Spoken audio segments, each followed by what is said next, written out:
കാസർഗോഡ് ബേക്കൽ മൗവലിൽ 16-കാരിയെ ജനൽ കമ്പിയിൽ തൂങ്ങി മരിച്ച നിലയിൽ കണ്ടെത്തി. ഇസ്മായിലിന്റെ മകൾ ഫാത്തിമത്ത് റിൻസയാണ് ജീവനൊടുക്കിയത്. സംഭവത്തിൽ ബേക്കൽ പോലീസ് അസ്വാഭാവിക മരണത്തിന് കേസെടുത്ത് അന്വേഷണം ആരംഭിച്ചു. +1 ആദ്യത്തെ 2 അലോട്ട്മെന്റിലും റിൻസയ്ക്ക് സീറ്റ് ലഭിച്ചിരുന്നില്ല. ഇതിന്റെ മനോവിഷമത്തിലായിരിക്കും ജീവനൊടുക്കിയതെന്നാണ് സംശയിക്കുന്നത്. വിവരങ്ങളുമായി KV ബൈജു ചേരുന്നു. ബൈജു, സ്വാഭാവികമായും ഈ 10ാം ക്ലാസ് കഴിയുന്ന കുട്ടികളെ സംബന്ധിച്ച് ഏറ്റവും വലിയൊരു ആശങ്ക ഇതാണ്. +1 പഠനം, ഉപരിപഠനം, അതിന് അഡ്മിഷൻ കിട്ടുമോ? നല്ല സ്കൂളിൽ അവർ ആഗ്രഹിക്കുന്ന വീടിനടുത്തുള്ള സ്കൂളിൽ അഡ്മിഷൻ കിട്ടിയില്ലെങ്കിൽ സ്വാഭാവികമായി അതിൻ്റെ വലിയ മാനസിക സമ്മർദ്ദം ആ കുട്ടികളെ അലട്ടാം. പക്ഷെ അവർക്ക് അഡ്മിഷൻ കിട്ടുമെന്ന കാര്യത്തിൽ യാതൊരു സംശയവുമില്ല. അതിൻ്റെതായ നടപടിക്രമങ്ങളുണ്ട്. പക്ഷേ ഇത്തരമൊരു വിഷയം ഇത് തന്നെയാണ്, ഈ അഡ്മിഷൻ വൈകിയതാണ്, അല്ലെങ്കിൽ 2 അലോട്ട്മെൻറ്റിലും സീറ്റ് ലഭിക്കാതിരുന്നതാണ് റിൻസയെ മാനസികമായി തളർത്തിയത്. അതാണ് ജീവനെടുക്കാനുള്ള കാരണമെന്ന് ഉറപ്പിക്കാൻ കഴിയുന്നുണ്ടോ? ആത്മഹത്യക്കുറിപ്പോ മറ്റോ കണ്ടെത്താൻ കഴിഞ്ഞിട്ടുണ്ടോ?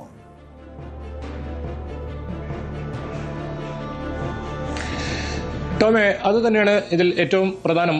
ഇതിൽ പ്രാഥമികമായി പോലീസ് നൽകുന്ന വിവരമാണ് ഇത്തരത്തിൽ ഈ അലോട്ട്മെന്റുമായി ബന്ധപ്പെട്ട് ആദ്യത്തെ 2 അലോട്ട്മെന്റിലും പ്രിൻസിക്ക് ഇഷ്ടപ്പെട്ട സ്കൂളിൽ പഠിക്കാൻ സാധിച്ചില്ല. അത് ആ ഒരു മനോവിഷമത്തിൽ ആകാം എന്ന ഒരു പ്രാഥമിക നിഗമനമാണ്. പക്ഷേ മറ്റെന്തെങ്കിലും കാരണമുണ്ടോ എന്നതും സംബന്ധിച്ചും പോലീസ് വിശദമായി അന്വേഷിക്കുന്നുണ്ട്. നമ്മൾ കഴിഞ്ഞ കുറച്ച് ദിവസങ്ങൾക്ക് മുൻപ് നോക്കിയാൽ ഇത്തരത്തിൽ മരണപ്പെട്ട കുട്ടികളുടെ ആദ്യം തുടക്കത്തിൽ ഇത്തരം കാര്യങ്ങളാണെങ്കിൽ പിന്നീട് അത് വലിയ ദുരൂഹതയിലേക്ക് പോകുന്ന സാഹചര്യം ഉണ്ടായിരുന്നു. ഏതായാലും ഈ കേസിൽ പ്രാഥമികമായി നമുക്ക് ലഭിക്കുന്ന വിവരം, അത് പ്രദേശവാസികളിൽ നിന്നും ലഭിക്കുന്ന വിവരം ഇങ്ങനെയാണ്. എന്തായാലും ടോം സൂചിപ്പിച്ചതുപോലെ തന്നെ നമുക്ക് വീടിന് അടുത്ത് തന്നെ ഇങ്ങനെ പഠിക്കാൻ ഉള്ള ഒരു സാഹചര്യം ഒരുങ്ങണമെന്നില്ല. എന്തായാലും സീറ്റ് ലഭിക്കും. +1 അങ്ങനെ സീറ്റ് ലഭിക്കാത്ത സാഹചര്യം ഉണ്ടാകാറില്ല. പ്രത്യേകിച്ച് മലബാർ മേഖലയിൽ ഇപ്പോൾ അത്തരം പരാതികളില്ല. പക്ഷേ അതിന് കാത്തു നിൽക്കാതെ അങ്ങനെയാണെങ്കിൽ ഈ രീതിയിലാണ് പോലീസിന്റെ അന്വേഷണത്തിൽ കണ്ടെത്തുന്നതെങ്കിൽ അത് വലിയ തോതിലുള്ള ഒരു ദുഃഖകരമായ ഒരു കാര്യമായി മാറുമെന്ന് അതാണ് ഏറ്റവും പ്രധാനം. എന്തായാലും ഇങ്ങനെ വീട്ടിലെ കിടപ്പുമുറിയിലെ ജനൽ കമ്പിയിലാണ് ഈ ഫാത്തിമത്ത് റസീനെ തൂങ്ങി മരിച്ച നിലയിൽ കണ്ടെത്തിയത്. എന്തായാലും ഇൻക്വസ്റ്റ് നടപടികളെല്ലാം വീട്ടിന് അവിടെ നിന്ന് തന്നെ പൂർത്തിയാക്കി. പോലീസ് ഇപ്പോൾ പോസ്റ്റ്മോർട്ടം നടപടികൾക്കായി മൃതദേഹം കൊണ്ടുവരുന്നു. ഇനി പോസ്റ്റ്മോർട്ടം റിപ്പോർട്ട് കൂടി ഇതിൽ പരിശോധിച്ച ശേഷം കൃത്യമായ സ്കൂളിൽ നിന്നുള്ള വിദ്യാർത്ഥികളുടെ സഹപാഠികളുടെ മൊഴികൾ, അതോടൊപ്പം കുടുംബത്തിന്റെ വിശദമായ മൊഴി ഇത് രേഖപ്പെടുത്തിയാൽ മാത്രമേ ഇതിൽ ഒരു അന്തിമ നിഗമനത്തിലേക്ക് പോലീസ് എത്തും. നിലവിൽ പ്രാഥമികമായി മാത്രം ലഭിക്കുന്ന ഒരു വിവരമാണ് നമുക്ക് ഇത്തരത്തിൽ ഈ കുട്ടിയുടെ ഒരു സങ്കടകരമായ ഒരു സാഹചര്യം, അതിൽ മനംനൊന്ത് കുട്ടി ജീവനൊടുക്കി എന്നത്. എന്തായാലും ഈ സ്ത്രീകൾക്ക് വേണ്ടി നേരത്തെ അനീഷ് സൂചിപ്പിച്ചും അത് തന്നെയാണ്, സ്ത്രീകൾക്ക് വേണ്ടി ഒരുപാട് പദ്ധതികൾ വരുന്നു.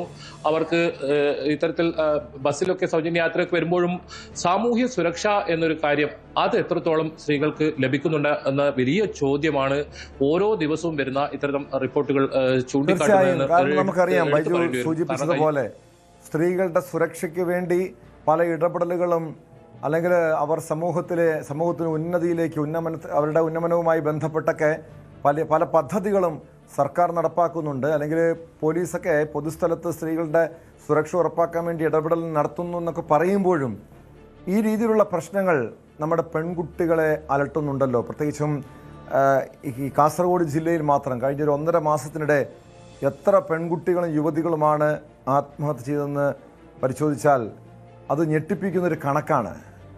അത് ഗാർഹിക പീഡനമാകാം, കാരണം ഈ വിവാഹത്തിന് തൊട്ട് പിന്നാലെ അവരുടെ ദാമ്പത്യ ജീവിതത്തിലുണ്ടാകുന്ന പ്രശ്നങ്ങൾ, ഈ രീതിയിലുള്ള പെൺകുട്ടികളുടെ ആത്മഹത്യ, അത് പല കാരണങ്ങളാണ്. പക്ഷെ എങ്കിൽ പോലും ബൈജു സൂചിപ്പിച്ചതുപോലെ ഈ സ്ത്രീകളുടെ, പെൺകുട്ടികളുടെ ഈ സാമൂഹ്യ സുരക്ഷയുമായി ബന്ധപ്പെട്ട് അവരുടെ ഈ മാനസികമായി അവരെ കരുത്തരാക്കുന്നതുമായി ബന്ധപ്പെട്ടുമൊക്കെ എന്ത് ഇടപെടലുകളാണ് നമ്മുടെ ഭരണകൂടങ്ങൾ നടത്തുന്നത് എന്നൊരു ചോദ്യം കൂടി ഇവിടെ ബാക്കിയാകുന്നുണ്ടല്ലോ. കാരണം വല്ലാത്ത രീതിയിൽ ഈ പെൺകുട്ടികൾക്കിടയിൽ ആത്മഹത്യ നിരക്ക് വർദ്ധിക്കുന്നത് അത് ആശങ്കയോടെ കാണേണ്ട ഒരു വിഷയം തന്നെയല്ലേ ബൈജു?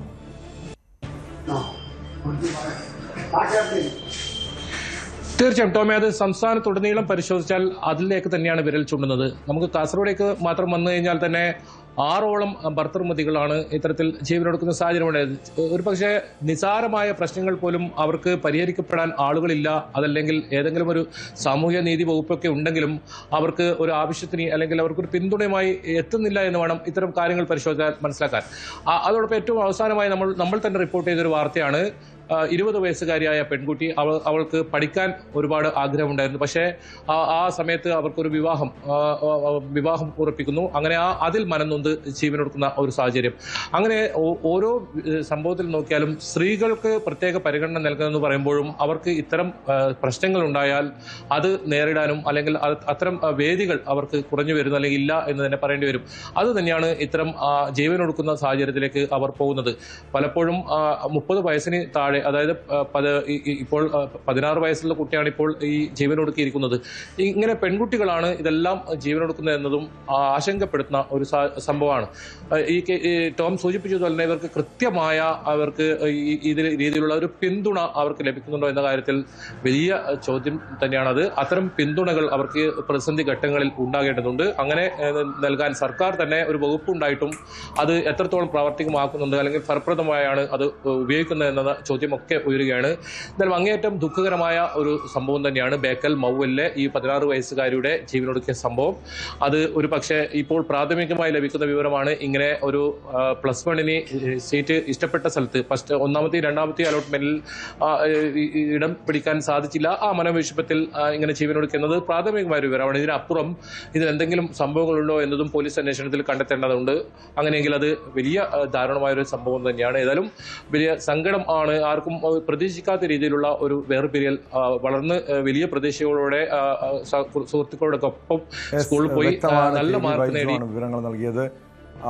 കുടുംബത്തിന്റെ വേദന മനസ്സിലാക്കാൻ കഴിയുന്നതാണ്. വലിയ പ്രതീക്ഷയോടെ മകളെ അവർ വളർത്തുന്നു. അവളുടെ ഉന്നത പഠനം, പ്രത്യേകിച്ച് SSLC പരീക്ഷയിൽ വിജയം നേടി +1 പ്രവേശനത്തിന് വേണ്ടി കാത്തിരിക്കുകയായിരുന്നു. അതിനിടെയാണ് ഈ ദാരുണമായ സംഭവം ഉണ്ടായത്. കൂടുതൽ വാർത്തകൾക്ക് News 18 കേരളം യൂട്യൂബ് ചാനൽ സബ്സ്ക്രൈബ് ചെയ്യുക.